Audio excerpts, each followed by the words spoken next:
Walk of property বাড়ছে, 10 বছরের হিসাবে ডাবল হয়ে গেছে।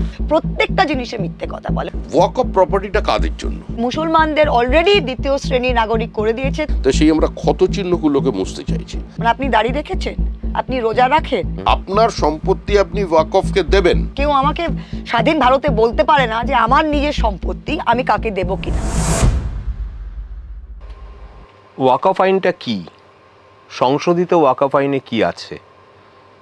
এই ওয়াকফ আইন নিয়ে তৃণমূলের আপত্তি কোথায় বা বিরোধীদের আপত্তি কোথায়? এই ওয়াকফ আইন পাশ করাতে বিজেপির নেতৃত্বাধীন কেন্দ্রীয় সরকারের এত তাড়াহুড়ো কেন? এই ওয়াকফ আইন করে কেন্দ্রীয় সরকার কি দরিদ্র মুসলমানদের সম্পত্তির মালিকানা নিশ্চিত করতে চায়, নাকি যেমন তৃণমূল বলছে এবং বিরোধী অন্য দলগুলো বলছে এই ওয়াকফ আইন করে তারা আসলে মুসলমানদের সম্পত্তি দখল করতে চায়? আমরা কথা বলেছি যুযুধান দুই পক্ষের দুই নেতা নেত্রীর সঙ্গে। সরকার পক্ষে শ্রমিক ভট্টাচার্য, বিজেপির রাজ্যসভা সাংসদ, যিনি এই আইন নিয়ে বিতর্কে অংশ নিয়েছেন, রাজ্যসভার বিতর্কে, এবং বিরোধী পক্ষে তৃণমূলের সাংসদ মহুয়া মৈত্র, যিনি এই ওয়াকফ আইনের উপর স্থগিতাদেশ চেয়ে শীর্ষ আদালতে মামলা করেছেন। সেই মামলার শুনানি, পরবর্তী শুনানি আগামী 7 মে। ইত্যবসরে আমরা কথা বলেছি দুপক্ষের সঙ্গে। শুনুন তারা কি বলছেন, কেন বলছেন, কিভাবে বলছেন, কি জবাব দিচ্ছেন। আমার এই ড্রেসগুলো চাই, ডিসকাউন্টও দিচ্ছে। এই গরমে সারাটা দিন যদি ফ্যান চলে, যা ডিসকাউন্ট পাবে সবই ইলেকট্রিক বিলের পেটে যাবে। তাহলে ফ্যান বদলে দাও। স্টাইলিশ তো বটেই, তার উপর ইলেকট্রিক বিলও বাঁচিয়ে দেয়। চলো কিছুটা সেভিংস করি, তুমি, আমি আর ভি-গার্ড বিএলডিসি ফ্যানস।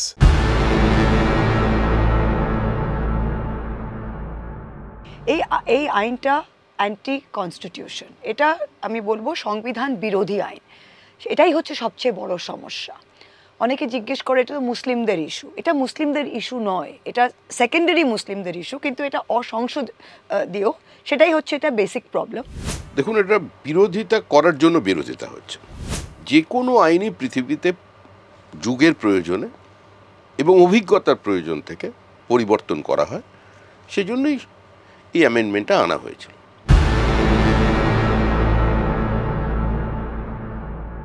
দরিদ্র মুসলমানের উপকার করার জন্য, পসনন্দা মুসলমানের উপকার করবার জন্য, যারা শিয়া মুসলমান আছে তাদের স্বার্থ সুরক্ষিত করবার জন্য, এবং একই সঙ্গে যারা বোরা আছে তাদের স্বার্থ, তারা আলাদা সেপারেট বোর্ড এখানে তৈরি করতে পারবে। বিজেপি বলছে এটা গরিব মুসলমানদের।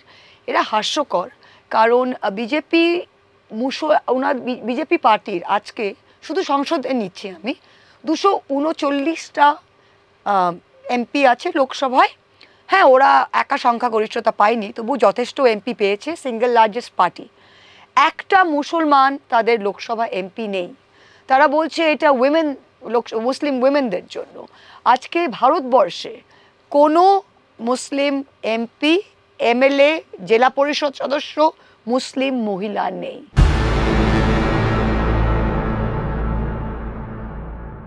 আপনার কোনো জমি আছে, ধরুন মালদায় আমবাগান আছে, আপনি 10 বছর সেখানে যাননি, যা হচ্ছে হতে পারে, হঠাৎ আপনি গিয়ে দেখলেন সেখানে কবরস্থান এবং সেটাকে দাবি করা হলো ওয়াক অফ প্রপার্টি। আপনি কোথায় যাবেন?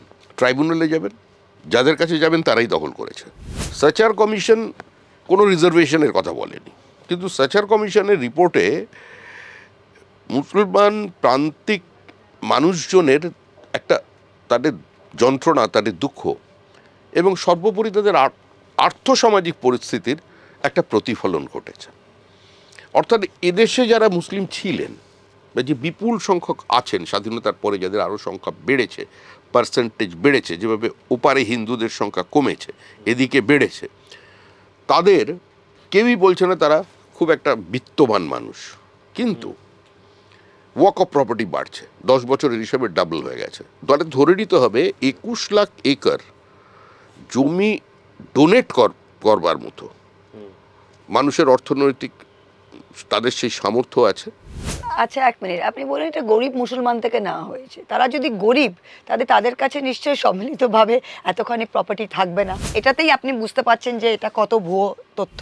আরেকটা জিনিস যেটা বলছে যে যদি গরিবই থাকে তাহলে তাদের তাদের তাদের সম্পত্তি, যারা গরিব মুসলমান তাদের তো কিছুই সম্পত্তি থাকে না, বাড়িও থাকে না, তারা ইনফ্যাক্ট ওয়াকফের জমিতে অনেকে থাকে, তাই তাদের জন্য তো এটা হতেই পারে না, তাদের জমি ওয়াকফ নিয়ে নিচ্ছে। এক, দুই হচ্ছে যে এটা হতে পারে পুরো যে কয়েকটা প্রপার্টি অনেক সময় রেজিস্টার হয় না, রেজিস্টার হতে পারে, যেগুলো এক্সিস্টিং প্রপার্টিকে রেজিস্টার করতে পারে, কিন্তু 18 to 39 এটা একেবারেই বিজেপির নাম্বার। ওরা প্রত্যেকটা জিনিসে মিথ্যে কথা বলে। ওদের আপনার আমাদের দেশের আজকে জিডিপি নাম্বার ফেক, আমাদের দেশে আনএমপ্লয়মেন্ট নাম্বার ফেক, আমাদের দেশে গ্রোথ নাম্বার ফেক। তাই ওয়াকফ সম্পত্তির যে নম্বর, এটা যে কোনোভাবেই সত্যি আমি সেটা বিশ্বাস করি। প্রশ্ন হলো এতদিন পর্যন্ত যে ওয়াকফ আইন যেটা চলে এসেছে, আমরা যদি সেই আইনটা থেকে একটু দূরে সরে যাই, ওয়াকফ প্রপার্টিটা কাদের জন্য?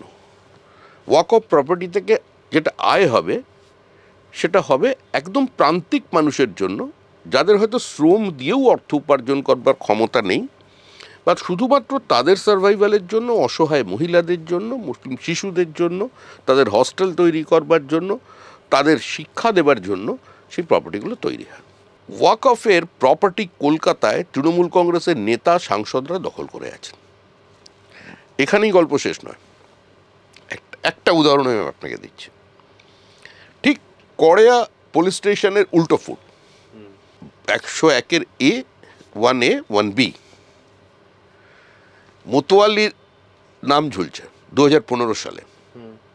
আতাউল হক, হাজি মিস্ত্রি ওয়াকফ এস্টেট, হাইকোর্ট নোটিশ টাঙিয়ে দিয়ে গেছে, বাড়িটা ডিমলিশ করে দেওয়া হলো, প্রপার্টি মাল্টি স্টোরি বিল্ডিং আজকে দাঁড়িয়ে আছেন, হাইকোর্টের অর্ডার কমপ্লাই করলো না।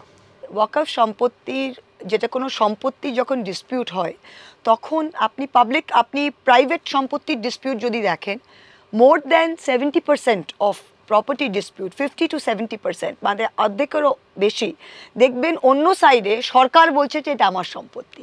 যদি একটা কেউ ওয়াকফ সম্পত্তি তো সব আজকে কালকে নয়, ওয়াকফ সম্পত্তি হয়তো 200 বছরের ওয়াকফ সম্পত্তি 300, আজকে গিয়ে কোনো সরকার উল্টো দিকে, একদিকে ওয়াকফ বোর্ড, উল্টো দিকে সরকার বলছে এটা আমার সম্পত্তি। ডিস্ট্রিক্ট কালেক্টর হচ্ছে সেই জেলায় সরকারের প্রতিনিধি। তা সরকারের প্রতিনিধি নিজেই বিচারক হয়ে যাবে ডিসাইড করার জন্য যে ওটা তার জমি কিনা। সেটা কি হতে পারে? সেটা তো হতে পারে না। ওয়াকফ ট্রিবিউনাল অলরেডি আছে, এবং ওয়াকফ ট্রিবিউনাল এটা খুব ভুল ছড়াচ্ছে যে ওয়াকফ ট্রিবিউনালের প্রত্যেকটা ফয়সলা, যেটা ওয়াকফ ট্রিবিউনাল অলরেডি আছে, ওয়াকফ ট্রিবিউনাল কোনো 5টা মোল্লা বসে ডিসাইড করছে না। ওয়াকফ ট্রিবিউনাল অলরেডি গভর্নমেন্টের tribunal. It is not, please understand, it is not a private body. এটা খুব ভুল ছড়াচ্ছে। ওয়াকফ ট্রিবিউনাল ইজ এ সরকারের বডি। নাম্বার 1, ওয়াকফ ট্রিবিউনাল ডিসাইড করবে। ওয়াকফ ট্রিবিউনালের আপনার সিদ্ধান্ত যদি ঠিক না হয়, আপনি সেটার আবেদনে, অ্যাপিলে আপনি হাইকোর্টেও যেতে পারেন। কোনো কিছু পৃথিবীতে চাপিয়ে দেওয়া যায় না। কোনো টোটালিটারিয়ান স্টেটই পারেনি, তো একটা গণতান্ত্রিক রাষ্ট্রে সেটা সম্ভব নয়। ভারতবর্ষ একটা বহুত্ববাদের দেশ। ভারতবর্ষের যদি আমি সংখ্যাগরিষ্ঠ মানুষের কথা বলি, তাহলে যেমন একই সঙ্গে বলা হচ্ছে ব্রহ্ম সত্যং জগন মিথ্যা জীব ব্রহ্মৈব নাপার, ব্রহ্মের ব্যাখ্যায় যখন একই সঙ্গে বলা হচ্ছে অবাং মনুষ্য গোচর, কিন্তু আবার আরেকটা সমান্তরাল ধারা সেখানে বলা হচ্ছে অন্নং ব্রহ্ম অন্নং বহুকুর্বিত, অন্যটাও ব্রহ্ম। এই যে দুটো মতবাদ সমান্তরালভাবে চলেছে, তলোয়ার কিন্তু ওঠেনি, রক্ত স্নান করতে হয়নি। এটা আমাদের দেশে চলেছে। পৃথিবীর দ্বিতীয় প্রাচীন মসজিদ ভারতবর্ষে আছে। এটাই এই বহুত্ববাদের পরিচয়। তবে এই দেশে কোনো জিনিস জোর করে ভারতবর্ষে মসজিদ গুঁড়িয়েও দেওয়া হয়েছে, যেটা আমার বাড়ি, আমাকে রিনোভেট করবার অধিকার আমার আছে। গুঁড়িয়ে আমি আবার বলছি, আমার বাড়ি রিনোভেট করবার অধিকার আমার আছে। যেটা গুঁড়িয়ে দেওয়া হয়েছিল, যেটাকে গুঁড়িয়ে দেওয়া হয়েছিল, সেটা হচ্ছিল শতাব্দী প্রাচীন একটা পরাধীনতা, দাসত্বের ক্ষতচিহ্ন, এবং এরকম যদি কিছু থাকে সেটাও গুঁড়িয়ে দেওয়া হবে। আর্টিকেল 3R যেটা ছিল, 3 যেটা ছিল আইনে, সেটাকে সরিয়ে দিয়েছে। সেটার মানে কি হলো? সেটার মানে হলো যে আগে আপনি যতক্ষণ একটা ওয়াকফ সম্পত্তি ছিল ইন ইউজ, এটা বলা যেত যে ইন ইউজ, যে আপনি মানছেন চালু আছে, ব্যবহারকারী ওয়াকফ, সেটাকে উঠিয়ে দিয়েছে। এক। আর সেকেন্ড, তার মানে যেটাই আপনি বছরের পর বছর ব্যবহার করে আসছেন, আপনি মানছেন। অনেক সময় লোকে এখানে মন্দিরে যায়, এটা আসল মন্দির নয়, কিন্তু মনে করে এখানে রামের জন্মভূমি, লোকে মনে করে এটা রাম জন্মে করেছে, বলছে এটা ভক্তির বিষয়। মুসলমানদেরও একই ব্যাপার আছে, বছরের পর বছর এটা একটা ঈদগাহ, লোকে মনে করছে, মান্যতা দিচ্ছে, সেটা চলে যাচ্ছে। আর দ্বিতীয় হচ্ছে যে আপনি যে কোনো ওয়াক ডিসপিউট প্রপার্টি, যেটা ডিসপিউট আছে, ওটা ইমিডিয়েটলি জেলা শাসক ওটা সরকারের নিচে নিয়ে নিতে পারে। তারপর 10 বছর লাগবে, 20 বছর লাগবে ওটার সিদ্ধান্ত আসতে, ওটা আসলে কার। যতক্ষণ না এই সিদ্ধান্তটা নেওয়া হচ্ছে, পুরো প্রক্রিয়াটা কমপ্লিট হচ্ছে, ওটা সরকারি সম্পত্তি হয়ে যাচ্ছে।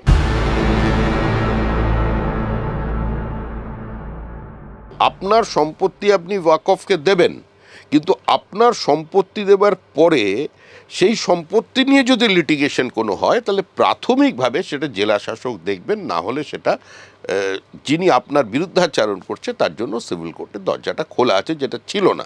যেটা আপনি বর্ধমানের জামালপুরে, এই সাম্প্রতিক ঘটনা যেখানে বহু মানে সাঁওতাল মানুষজন আছেন যারা তাদের রিচুয়ালস প্রতি বছর তারা পালন করে পুজো আচ্ছা মেলা বসাতো, হঠাৎ জানা গেল সেটা কবরস্থান, হঠাৎ জানা গেল ওয়াকফ প্রপার্টি। তারপরে সেটা নিয়ে যখন বিস্তর জলঘোলা হয়ে গেল, ফাইনালি তাদের যারা দেখেন আর কি বোর্ডের পক্ষ থেকে কাগজ যখন পাওয়া গেল, যে দেখা গেল যারা দাবি করছিলেন দাবিটা সম্পূর্ণ ভুল।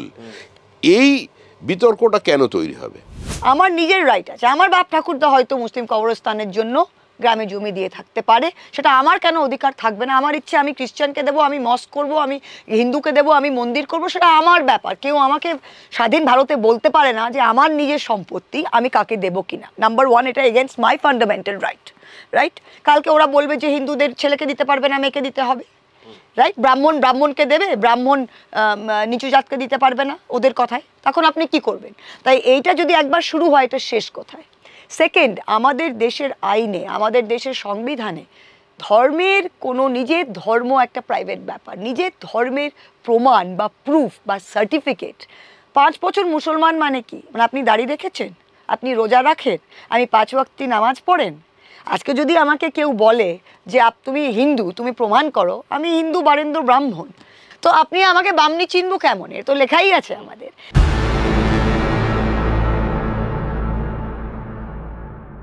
এটা আমাদের ব্যর্থতা, হয় কেউ বুঝে বোঝার চেষ্টা করেননি, কিংবা আমরা সেই অবস্থার মধ্যে পৌঁছে দিতে পারিনি মানুষকে, যাতে মুসলিমদের একটা জনসমর্থন আমাদের দিকে আসে, একটা বড় জনভিত্তি তৈরি হয়। সেটা তো আমাদের নেই, আমরা তো অস্বীকার করছি না।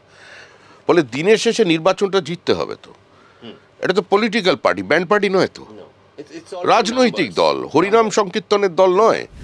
যারা আজকে গুজরাটের দিকে আঙুল দেখান, এবং মাঝখানে একজনকে ওই পোস্টার বয় করে নিয়ে আসা হয়েছিল, তার কুতুবুদ্দিন আনসারি, আজকে দেখবেন কোন রাজনৈতিক দলের পতাকা নিয়ে তিনি গুজরাটে ঘুরছেন, এবং তার এখন মাসিক রোজগার কত, এবং তিনি বিজেপির হয়ে লোকাল বডি ইলেকশনে কাজ করছেন না, সংবিধানের জন্য।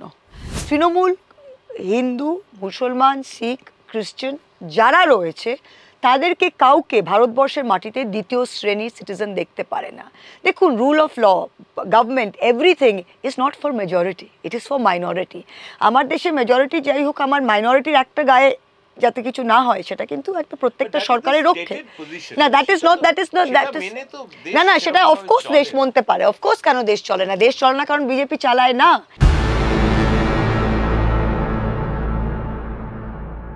উনি যেটা মিন করছেন যে একটা স্টেটে রাজ্য ওয়াকফ বোর্ড দিয়েই, তো আপনি যেটা বললেন যে একটা ডিস্ট্রিক্ট ম্যাজিস্ট্রেট বা ডিস্ট্রিক্ট কালেক্টর গিয়ে সে ডিসাইড করবে সেই জমিটা ওয়াকফ কি না, নয়তো সে সরকারের কাছে নিয়ে নেবে। বা ওয়াকফ ইন ইউজ, যেটা বারবার ইউজ হয়ে যাচ্ছে, রেজিস্ট্রেশন যদি না হয় সেটা ল্যাপস করে যাবে। রাজ্য ওয়াকফ বোর্ডে আপনি অমুসলমান ঢুকিয়ে দিয়ে আপনি সে সংখ্যাগরিষ্ঠতা অমুসলমানদের দিকে নিয়ে যেতে পারছেন। এই সবগুলো তো ডিপেন্ড করে রাজ্য সরকারের ওপর। তো মমতাদি বলছে যতদিন আমি আছি, আমি এগুলো যেগুলো মেন জিনিস সেগুলো আমি করতে দেব না। কে চালু করতে দেবেন না? কে চালু করতে দেবেন না? এসব রবীন্দ্রনাথও বলেছেন, রক্ত মাখা অস্ত্র হাতে যত রক্ত আঁকি, শিশু পাঠ্য কাহিনীতে থাকে মুখ ঢাকি। আমি বলতাম, এক সময় মুখ্যমন্ত্রী ছিলেন স্বপ্নের মেঘ বালিকা, অন্তত তিনি প্রতিষ্ঠা করতে পেয়েছিলেন মানুষের মনে। সিপিএম হারতে পারে, সিপিএমকে হারানো যেতে পারে, এই কথা যিনি স্বপ্ন যিনি দেখাতে পেরেছিলেন এবং বিশ্বাস করাতে পেরেছিলেন, তিনি ছিলেন মমতা ব্যানার্জি। করেও দেখিয়েছেন।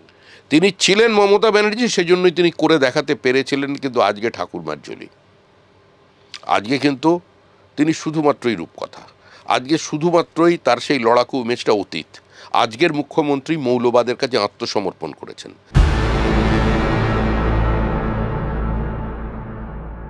লোকে যেন না ভাবে এটা মুসলমানদের ব্যাপার, এটা মুসলমানদের ব্যাপার নয়, এটা সংবিধানের ব্যাপার। আর আজ যেটা ওরা গোটা দেশের, আর যেটা ওরা মুসলমানদের আজকে করছে, কালকে এটা আমার থেকে লিখে নিন খ্রিস্টান, শিখ সব মাইনরিটিদের করবে। কিন্তু আমি বিশ্বাস করি এই আইন ফাইনালি সুপ্রিম কোর্ট থেকে থ্রু হয়ে যাবে। প্রশ্ন করার দায় ছিল আমাদের, আমরা করেছি। জবাব দেওয়ার দায় ছিল যাঁদের, তাঁরা দিয়েছেন। বোঝার দায় আপনাদের, আপনারা বুঝেছেন। দেখা যাক, বুঝো যে জন জানহ সন্ধান।